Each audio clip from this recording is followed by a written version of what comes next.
नमस्कार दोस्तों, मेरा नाम है Sumit Srivastava, founder and CEO Bima Gurukul. दोस्तों, फ्री इंश्योरेंस ट्रेनिंग की इस वीडियो सीरीज में आप सब लोगों का मैं सुमित श्रीवास्तव बहुत बहुत स्वागत करता हूं। हर शुक्रवार की तरह इस शुक्रवार भी मैं लेके आया हूं आप लोगों के बीच में एक ऐसा टॉपिक जो बहुत ज्यादा डिमांडेड था। आप में से कई सारे लोगों ने हमारे वेरियस जो प्रोग्राम्स हैं, चाहे वो बीमा गुरुकुल के कोर्सेज हों, चाहे वो हमारे YouTube के ये फ्री वीडियोस हों, इनमें डिमांड की कि सर ये टॉपिक तो कवर होना ही चाहिए। ऑल्दो ये टॉपिक इतना बड़ा, इतना विशाल और इतना इन डेप्थ में जाने जैसा है कि जिसके लिए बहुत ज़्यादा टाइम चाहिए होता है और स्पेसिफिकली हम अपने कोर्सेज में इस सब्जेक्ट को कवर करते हैं। बट मुझे लगा कि एटलीस्ट मैं अपने YouTube के सब्सक्राइबर्स के लिए भी ये वीडियो लेके आऊँ और आप लोगों को इसके बारे में एक आइडिया दे सकूं कि एक्चुअल में ये प्रोग्राम, ये सेशन, ये टॉपिक जो है वो है क्या। तो बिना वक्त गवाए दोस्तों शुरू करते हैं आज का टॉपिक, जिसका नाम है एम्प्लॉयर एम्प्लॉय स्कीम।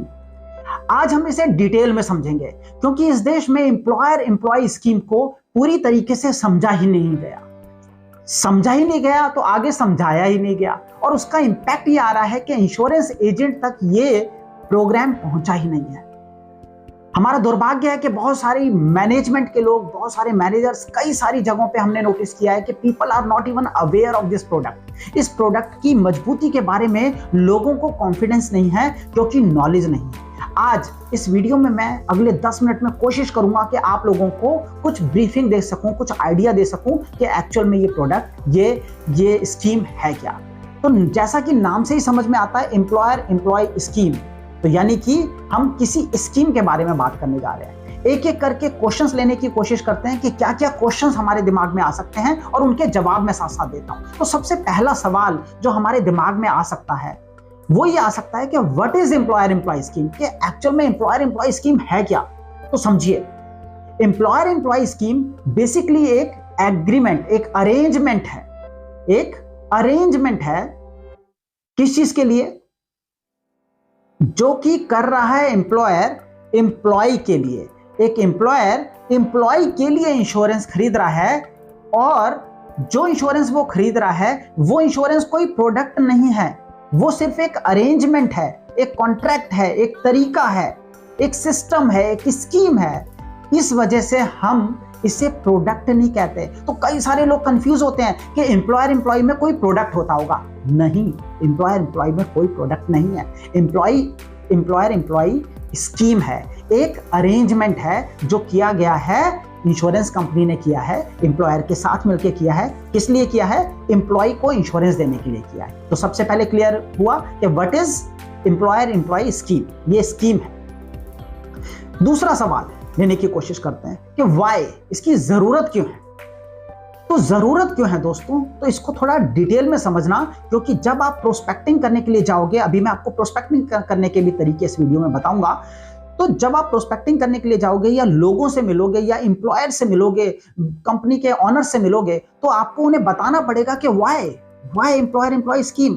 तो समझो, इस देश में या वर्ल्ड में किसी भी जगह पे कोई भी कंपनी अपने ऑर्गेनाइजेशन में ऐसे कुछ लोगों के साथ काम करती है जिन लोगों के ऊपर उनका पूरा बिजनेस टिका होता है दोस्तों। और ऐसा आदमी अगर बिजनेस को छोड़ के जाता है तो इस कंपनी को बहुत तरीकों से लॉस होता है। सबसे पहले, एक रिक्रूटमेंट करने में जो एनर्जी, जो टाइम, जो पैसा, जो मेहनत जाती है वो तो है ही है। आप सब लोगों को पता होगा कि आज के टाइम में रिक्रूटमेंट प्रोसेस अपने आप में इतना एक टीडियस ऑपरेशन है कि एक इंटरव्यू होता है, दूसरा होता है, तीसरा होता है, 3-4 राउंड के बाद फाइनली कोई एक एम्प्लॉय आ पाता है। कई सारे इंटरव्यूज के बाद उसमें से कोई एम्प्लॉय निकल के आता है। उसमें कंसल्टेंट की फीस जाती है, उसमें एचआर मैनेजर्स की फीस जाती है, रिक्रूटर की फीस जाती है, उसकी सैलरी जाती है, ये सारा प्रोसेस होता है। तो अपने आप में एक टीडियस जॉब है, अपने आप में कहीं ना कहीं एक्सपेंसेस अच्छे खासे किए जाते हैं, जिसकी वजह से एक एम्प्लॉय आता है। अब एम्प्लॉय जा रहा है तो यानी उन एक्सपेंसेस का लॉस है, नया एम्प्लॉय रखने में दोबारा से वो एक्सपेंसेस करने पड़ेंगे। दूसरी चीज क्या होती है, जब एक एम्प्लॉय, जब एक वेल एस्टेब्लिश्ड एम्प्लॉय, जब एक अच्छा एम्प्लॉय छोड़ के जाता है तो अपने साथ लेके जाता है ट्रेड के सीक्रेट्स, अपने साथ लेके जाता है डेटाबेस, अपने साथ लेके जाता है कुछ ऐसी चीजें जो बाहर दूसरे कॉम्पिटिटर के पास जाने की वजह से हमारे बिजनेस पे इंपैक्ट आ सकता है। तो किसी भी कंपनी के लिए जितना ज्यादा इंपॉर्टेंट है कि वो अपनी रिक्रूटमेंट एक्सपेंसेस को बचा सके, उतना ही ज्यादा इंपॉर्टेंट होता है कि वो अपने एम्प्लॉय को बाहर ना जाने दे, क्योंकि उसके ट्रेड सीक्रेट उसके पास से चले जाएंगे, उसका डेटाबेस चला जाएगा, उसके कॉम्पिटिटर के पास उनका बंदा पहुंच जाएगा। और इससे भी बड़ी बात, अगर कोई भी मैनेजरियल लेवल का आदमी जाता है, कोई भी मैनेजमेंट का आदमी जाता है, कोई भी ऐसा पर्सन जाता है जिसने अच्छा काम किया होता है, तो उसकी जो पूरी की पूरी टीम है वो शिफ्ट हो जाती है। बहुत सारी कंपनीज में आपने देखा होगा कि एक मैनेजरियल लेवल का आदमी गया तो उसके नीचे के जितने एग्जीक्यूटिव, उसकी जो पूरी की पूरी टीम है, वो पूरी टीम शिफ्ट हो जाती है। तो सोच के देखिए कितना बड़ा लॉस है। यही लॉस आगे चल के फाइनेंशियल लॉस में कन्वर्ट हो जाता है। इस वजह से जितनी भी कंपनीज हैं वो क्या करना चाहती हैं, वो रिटेंशन पे काम करना चाहती हैं, यानी एम्प्लॉय रिटेंशन पे काम करना चाहती हैं। वो चाहती हैं कि उनके एम्प्लॉयज छोड़ के ना जाए, और एम्प्लॉय छोड़ के ना जाए उसके लिए वो डिफरेंट तरीके के बेनिफिट देने की कोशिश करती है। कोई कंपनी ग्रुप मेडिक्लेम स्कीम्स देती है, कोई कंपनी कुछ एडिशनल पर्क्स देती है, कोई कंपनी कार की फैसिलिटी दे देती है, कोई कंपनी आने जाने के लिए कन्वेंस कैब की फैसिलिटी दे देती है, कोई कंपनी वर्क फ्रॉम होम की फैसिलिटी दे देती है, कोई कंपनी स्पेसिफिकली डिफरेंट स्कीम्स चलाते रहती है, रिवार्ड एंड रिकॉग्निशन प्रोग्राम चलाती चली जाती है। क्यों? एम्प्लॉय रिटेंशन के लिए। रेफरल स्कीम चलाती है एम्प्लॉय रिटेंशन के लिए। कई सारी कंपनीज अलग अलग तरह से टूर्स देती हैं अपने एम्प्लॉयज को रिटेंशन कराने के लिए, उनको पार्टीज कराती हैं रिटेंशन क्रिएट करने के लिए। ये बंदा छोड़ के ना जाए, बड़ी मुश्किल से आए हैं ये एम्प्लॉयज, ये छोड़ के ना जाए। कई सारी कंपनी तो ईसॉप्स देती हैं। ईसॉप्स का क्या मतलब होता है? यानी कि अपने शेयर होल्डिंग में अपनी कंपनी की कुछ हिस्सेदारी देती हैं कि प्रॉफिट में शेयरिंग दे दी, तू भी कंपनी का मालिक बन गया है और अब कंपनी जितनी आगे जाएगी तुम्हारे को भी बेनिफिट होगा।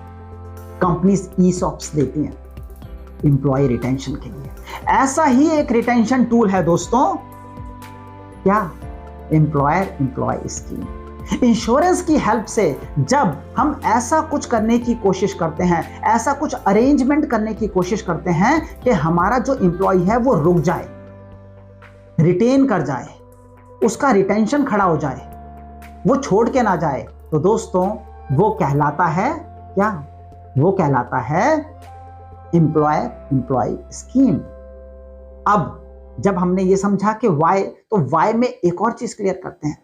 हमें क्लियर करने की जरूरत है कि ये एक रिटेंशन टूल की तरह से तो काम कर रहा है, बट हम ये रिटेंशन टूल तो शायद और भी हो सकते हैं। तो ये जो रिटेंशन टूल है वो बाकी और क्या हो सकते हैं? तो मैं आपको कुछ एग्जांपल देता हूं। ग्रेच्युटी आप लोगों ने नाम सुना होगा, और आपने कई बार नोटिस किया होगा कि ग्रेच्युटी क्या होती है। 5 साल अगर कोई एम्प्लॉय काम करता है किसी प्राइवेट लिमिटेड या लिमिटेड कंपनी में या किसी ऑर्गेनाइजेशन में, तो उस कंपनी में 5 साल के बाद उसे ग्रेच्युटी मिलती है। और आपने देखा होगा बहुत सारे लोग जो 3 साल में कंपनी छोड़ने वाले होते हैं, 4 साल में कंपनी छोड़ने वाले होते हैं, वो 1 साल और रुक जाते हैं क्योंकि उन्हें लगता है ग्रेच्युटी लेके छोड़ेंगे।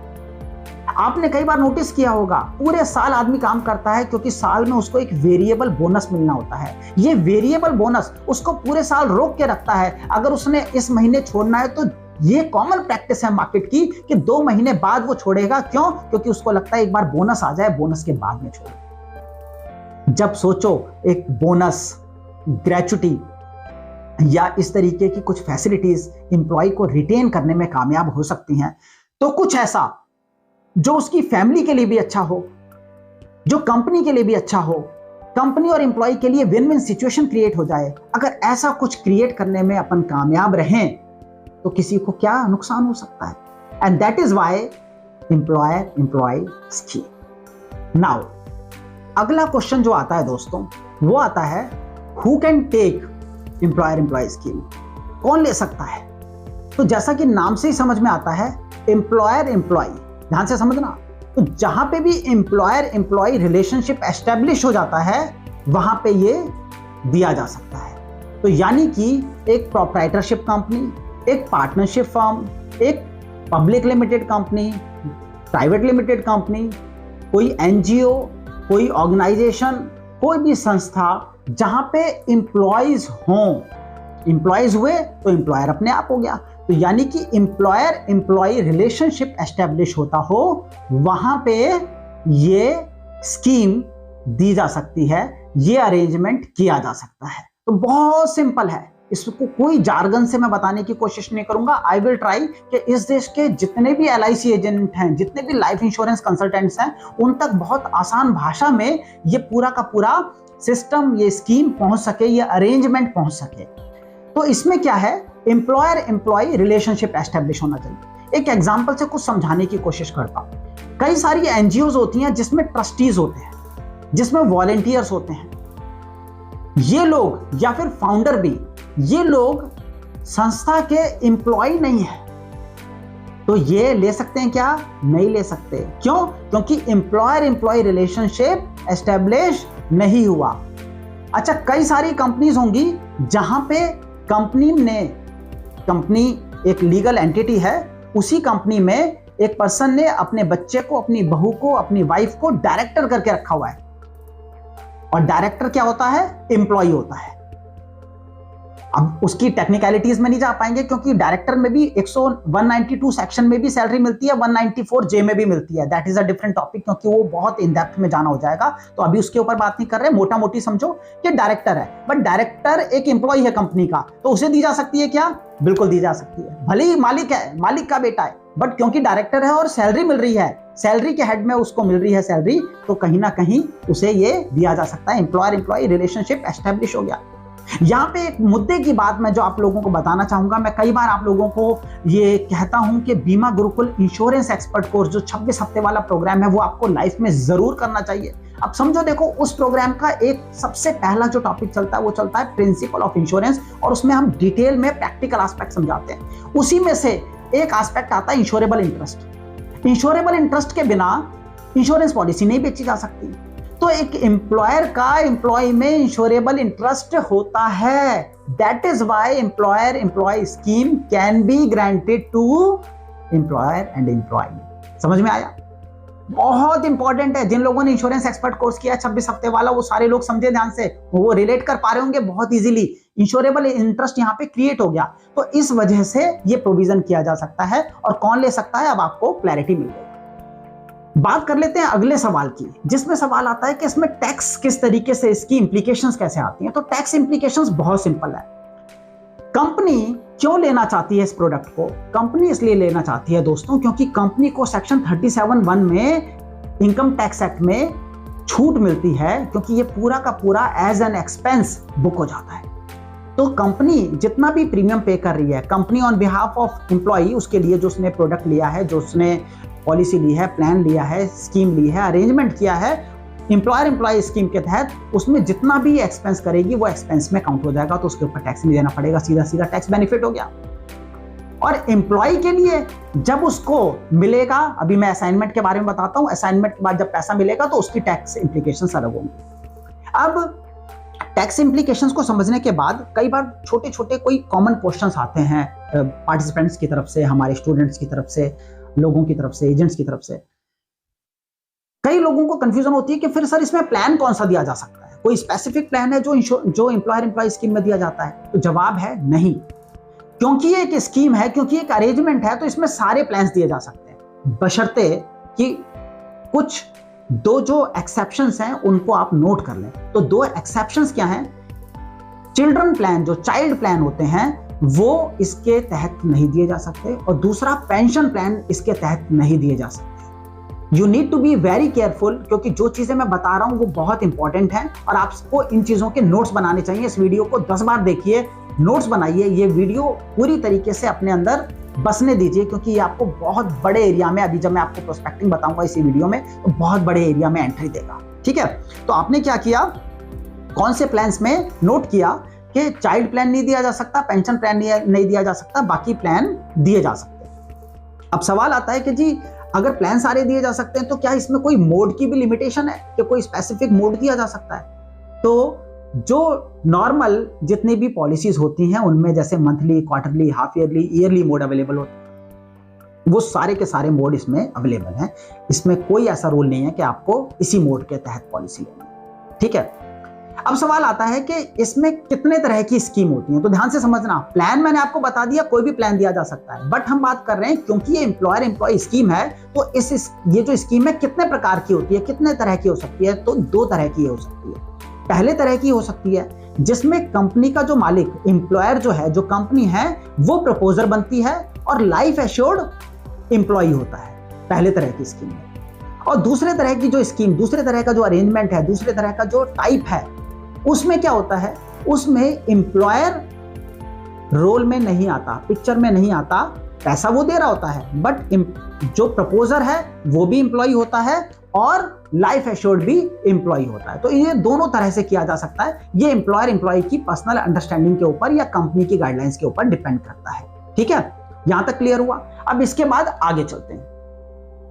एक नॉर्मल जो सवाल कई बार पार्टिसिपेंट की तरफ से आता है वो ये है कि ये सर किस तरीके से काम करता है, ये स्कीम किस तरह से काम करती है। तो स्कीम में आपको थोड़ा सा नटशेल में बताने की कोशिश करता हूँ। इस स्कीम में ये पूरी की पूरी स्कीम काम करती है असाइनमेंट्स के सपोर्ट से। तो असाइनमेंट है, इसमें असाइनमेंट की जाती है। कोई भी एम्प्लॉयर किसी पर्सन को जब वो हायर करता है तो कहता है कि भाई जिस तरीके से ग्रेचुटी, जिस तरह से बोनस, जिस तरह से बाकी सारी चीजें हम आपको दे रहे हैं, तो हम आपको क्या करने वाले हैं, हम आपको एक इंश्योरेंस भी लेके देने वाले हैं। उसका प्रीमियम हम पे करेंगे और 3 साल, 4 साल, 5 साल, जो अब एम्प्लॉयर के ऊपर डिपेंड करता है, ये एम्प्लॉयर क्या चाहता है। तो जब कभी भी इतने टाइम आप हमारे साथ काम करोगे तो उसके बाद ये हम आपके नाम पे असाइन कर देंगे। तो इसमें 2 तरह की असाइनमेंट होती है, एक होती है कंडीशनल असाइनमेंट, एक होती है एब्सोल्यूट असाइनमेंट। कंडीशनल असाइनमेंट में क्या होता है कि कंडीशंस लगा दी जाती हैं कि इस तरीके से, ये करने पे, ऐसा करने पे, अच्छा काम करने पे ही हम असाइन करेंगे, इस तरीके की कंडीशन लगा दी जाती हैं। और ज्यादातर केसेस में एब्सोल्यूट ही किया जाता है कि भाई इतने टाइम पीरियड के बाद हम असाइन कर देंगे। लॉयल्टी के साथ रिलेट कर दिया जाता है कि अगर आप 5 साल, 7 साल, 10 साल काम करोगे तो उसके बाद हम आपके नाम पे असाइन कर देंगे। ज्यादातर लोग 3 साल के बाद भी असाइन कर देते हैं। तो इस तरीके से ये काम करती है। कंडीशनल और एब्सोल्यूट असाइनमेंट को ध्यान में रखते हुए आपको इसके ऊपर काम करना चाहिए। यहां पे जो ध्यान देने वाली बात यह है कि असाइनमेंट होने के बाद इमीडिएट बेसिस पे एम्प्लॉय मालिक बन जाता है। असाइनमेंट से पहले मालिक कौन होता है, एम्प्लॉयर होता है, बट असाइनमेंट होते ही मालिक कौन बन गया, मालिकाना हक किसका हो गया, एम्प्लॉय का हो गया। तो एम्प्लॉय ऑनर बन जाता है और उसके बाद के सारे बेनिफिट किसके हो जाते हैं, एम्प्लॉय के हो जाते हैं। तो ज्यादातर क्या होता है इस तरीके के केसेस में, वैसे तो इसमें बहुत तरह की परमुटेशन कॉम्बिनेशन बन सकती है। मैंने आप लोगों को बताया कि बहुत लंबा सब्जेक्ट है, बट कई तरह की परमुटेशंस हम कर सकते हैं, कई तरह की प्रपोजिशंस पे हम काम कर सकते हैं। डिफरेंट कंपनीज में अलग अलग तरह से होता है। बट जब आप किसी भी कंपनी को अप्रोच करेंगे तो उनको आप बता सकते हैं कि उनका क्या फायदा है। जैसे मैंने आपको बताया, आप बता सकते हैं एम्प्लॉय का भी इसमें बेनिफिट है, और आप बता सकते हैं रिटेंशन टूल की तरह से काम करेगा। और इसमें असाइनमेंट हो जाएगी कि भाई 3 साल 5 साल के बाद अगर वो एम्प्लॉय कंटिन्यू करता है तो उसके बाद पॉलिसी असाइन की जा सकती है और उसको उसका बेनिफिट मिल सकता है। अब सवाल ये आता है कि ये काम तो ठीक है असाइनमेंट की तरह से करेगा, बट इसके केस में डेथ हो गई या फिर एम्प्लॉय ने रिजाइन कर दिया तो क्या होगा। तो दोनों ही केस में आपको बताता हूं। तो डेथ हो या फिर एम्प्लॉय रिजाइन कर दे, दोनों केस में कंडीशन 2 हो सकती हैं। या तो असाइनमेंट से पहले डेथ हो गई या असाइनमेंट के बाद डेथ। दूसरा क्या हो सकता है, या तो असाइनमेंट से पहले रिजाइन कर दिया या असाइनमेंट के बाद रिजाइन कर दिया। तो चारों चीजों को समझते हैं। पहला केस, असाइनमेंट नहीं हुई है और डेथ हो गई, तो उस केस में क्या होगा, जितना भी पैसा जो डेथ क्लेम है, और देखो असाइनमेंट से पहले ऑनर कौन होता है, एम्प्लॉयर। तो एम्प्लॉयर के पास, कंपनी के पास पूरा का पूरा पैसा आएगा डेथ क्लेम का। और वैसे तो डेथ क्लेम का पैसा आया है तो टैक्सेबल होना चाहिए, बट ये टैक्स बचाया जा सकता है, ये टैक्स बचाया जा सकता है। यही डिटेल में बात करते हैं कोर्सेस में, बट एनीवेज मैं बताता हूं आपको, ये पैसा बचाया जा सकता है। कैसे, एक एंट्री होती है एक्स ग्रेशिया, नोट करो सारे के सारे लोग, x gratia. X gratia entry यानी कि पैसा आया कंपनी के पास और कंपनी ने ये नॉमिनी को दे दिया, यानी कि भले वो मालिक था बट कंपनी की रिस्पॉन्सिबिलिटी बनती है उस कंपनी के उस एम्प्लॉय के परिवार के प्रति, या फिर कॉम्पेंसेशन की तरीके से वो दे सकते हैं कि भाई ये पैसा हमने इंश्योरेंस ले रखा था, ये पैसा आपका आया है। तो मान लो एक एग्जांपल ले लेते हैं, 1 करोड़ रुपए आया, 1 करोड़ चला गया, ये एंट्री हो गई जिसे कहते हैं एक्स ग्रेशिया, जिसके तहत ये पूरा का पूरा इसके ऊपर टैक्स बचाया जा सकता है। टैक्स की नील एंट्री हो गई। ठीक है, तो ये तो हो गया डेथ के केस में अगर असाइनमेंट नहीं हुई है।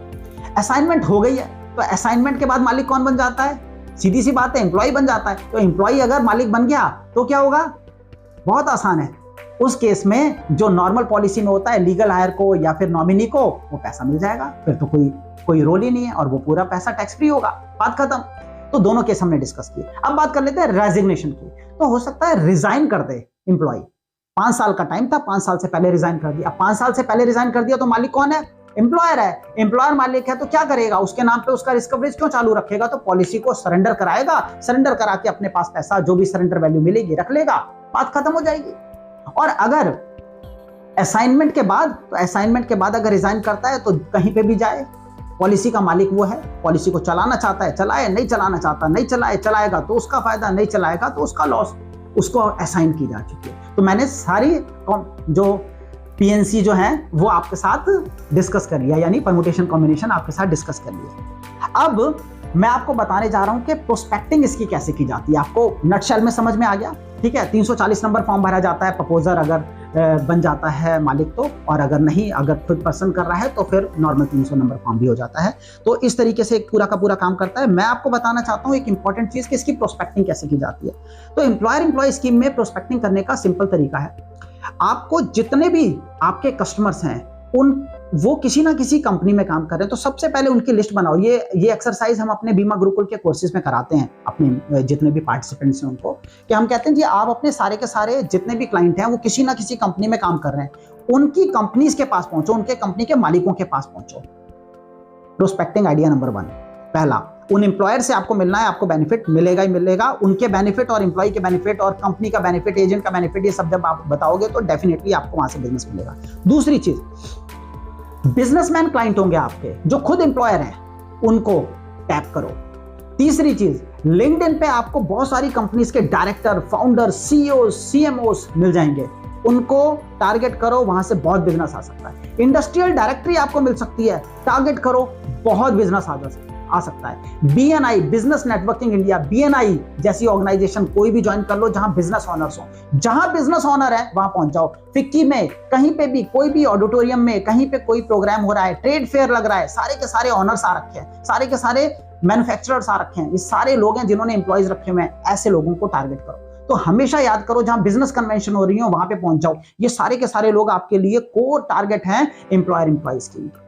अब क्योंकि एम्प्लॉयर एम्प्लॉय स्कीम में ये सारे सवाल आते हैं कि जिनके हमने जवाब देने की कोशिश की, इसमें कई बार एक और सवाल आता है कि सर इसमें डॉक्यूमेंट किस तरीके के लगते हैं, ये सवाल आता है। तो डॉक्यूमेंट के लिए बड़ा सिंपल सा लॉजिक समझने की कोशिश करते हैं। एक आदमी का इंश्योरेंस हो रहा है तो उसका केवाईसी तो लगेगा, बट इसमें एम्प्लॉयर भी इंक्लूड हो गया। तो एम्प्लॉय का तो इंश्योरेंस हो रहा है इसलिए उसका केवाईसी चाहिए। एम्प्लॉयर का केवाईसी क्यों चाहिए? क्योंकि एम्प्लॉयर इंक्लूड हो गया। तो एम्प्लॉयर एम्प्लॉय दोनों के केवाईसी चाहिए, पहली चीज। अब प्रोप्राइटरशिप फॉर्म में तो कोई दिक्कत नहीं है, वो उद्यम का जो रजिस्ट्रेशन सर्टिफिकेट होता है शॉप एक्ट में वो चाहिए होगा। अगर प्रोप्राइटरशिप फॉर्म ना होके पार्टनरशिप फॉर्म है तो पार्टनरशिप डीड चाहिए होगी। अगर private limited, public limited company है तो एमओयू चाहिए होगा।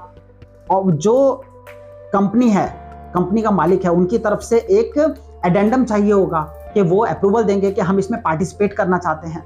और अगर कोई प्राइवेट लिमिटेड कंपनी या लिमिटेड कंपनी है तो उस केस में एक और चीज चाहिए होती है which is known as profit and loss account and balance sheet of past 3 years, तो ये भी चाहिए होती है। तो ये सिंपल से डॉक्यूमेंट है। मैं आपको सजेस्ट करूंगा कि आप इसके ऊपर काम करना शुरू करें। आप एम्प्लॉयर्स के पास जाके उनको कुछ बेनिफिट बताते हुए कि कैसे उनको टैक्स में एग्जम्पशन मिल सकती है, कैसे एम्प्लॉय के भी बेनिफिट में ये हो सकता है, कैसे रिटेंशन टूल की तरह से काम कर सकता है। आप लोगों के पास जाके बात करना शुरू कीजिए। डेफिनेटली आपके पास क्वेरीज रेज होंगी। जब क्वेरीज रेज होंगी तो आप अपने मैनेजमेंट के पास, अपने ऑफिसर्स के पास, अपने जो डिपार्टमेंट्स हैं उन डिपार्टमेंट्स में जाके, कंपनी में जो एओज हैं, जो आपके स्पेसिफिकली आपकी कंपनी में जो अंडरराइटर्स हैं, उनके साथ बैठ के आप डिस्कस कर सकते हैं हर प्रपोजल को। हर प्रपोजल में अलग अलग परमुटेशन कॉम्बिनेशन बनता है, बहुत सारे फैक्टर्स होते हैं। उन चीज़ों के ऊपर आपको इन डेप्थ और स्टडी करने की जरूरत है। तो मैं हमेशा कहता हूँ आपको लर्निंग हमेशा करनी चाहिए। जैसे कि इसमें अभी हमने 192 की मैंने बात की, 194J की मैंने बात की, उसकी हमने बात नहीं की, हमने लीगल एस्पेक्ट्स की बात नहीं की, हमने कैसे टैक्सेशन को मिनिमाइज करना है इसकी बात नहीं की, हमने अलग अलग एम्प्लॉयर के बेनिफिट, एम्प्लॉय के बेनिफिट, कंपनी के बेनिफिट, एजेंट के बेनिफिट, पॉसिबल नहीं है, इतनी सारी चीजें इन डेप्थ कहां तक स्टडी करेंगे। बट मैंने आपको आज एम्प्लॉयर एम्प्लॉय का इतनी डिटेलिंग दे दी है कि आप मार्केट में जा सकते हो, आप प्रपोजल्स पे काम कर सकते हो, प्रपोजल्स आएंगी, क्वेरीज आएंगी, तो उसमें चीजें बन सकती हैं। एक चीज मैं आपको जरूर बता देता हूं, 3 साल के बाद इसमें सरेंडर करा लेना बेनिफिशियल रहता है। आप डिटेलिंग में जब अभी इससे स्टडी करेंगे तो आपको समझ में आएगा कि क्यों ये क्वेरी आपके पास आ सकती है। तो उसका जवाब मैं दे देता हूं क्यों का, कि 3 साल के बाद कराने का मतलब ये होता है 3 साल के बाद सरेंडर वैल्यू सबसे कम बन रही होती है। तो जैसे ही आप कराते हो तो ये एम्प्लॉय के सरेंडर वैल्यू जो है वो एम्प्लॉय के बेनिफिट में काउंट हो जाती है। तो उसकी उस साल की इनकम इंक्रीज हो जाती है कि भाई इतना पैसा इसको बढ़ के एक तरह से मिला, तो उसके ऊपर उसने टैक्स दे दिया, तो टैक्स इंप्लीकेशंस जो है वहां पे वो सेटल हो जाती हैं। ये एम्प्लॉय के पॉइंट ऑफ व्यू से मैंने आपको टैक्स बचाने का तरीका मैंने आपको बता दिया, ठीक है। तो चलिए, मैंने आज आपको एम्प्लॉयर एम्प्लॉय स्कीम के बारे में डिटेलिंग में बताया। मैं हमेशा कहता हूं कि 906-906-2040 जो हमारा व्हाट्सएप नंबर है, जिस पे हम अपडेट देते रहते हैं, जिसमें हमारे जो प्रोग्राम्स होते हैं, अभी 10-10, 20-20 मिनट के वीडियोस में जितना मैं आपको दे सकता हूं मैं देने की कोशिश कर रहा हूं। But believe me my friends, आपको बीमा गुरुकुल के कोर्सेज, जो इंश्योरेंस एक्सपर्ट कोर्स है 26 हफ्तों वाला, 26 हफ्ते, 26 सब्जेक्ट, 26 टिप्स, 26 न्यूज़लेटर,